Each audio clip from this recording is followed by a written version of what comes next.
Hi, today you've heard of me Samsung Galaxy Xcover 6 Pro, and I'll show you the fingerprint scanner test on this device.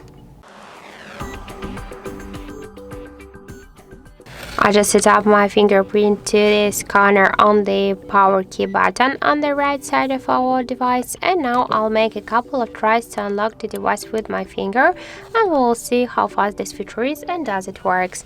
So let's start. 1, 2, 3, 4, 5.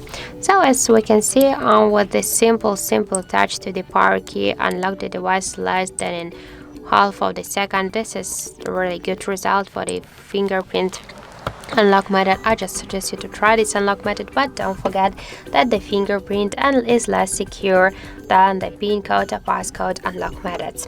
So that's it. Thank you for watching, and if you find this video helpful, don't forget to leave a like, comment and to subscribe our channel.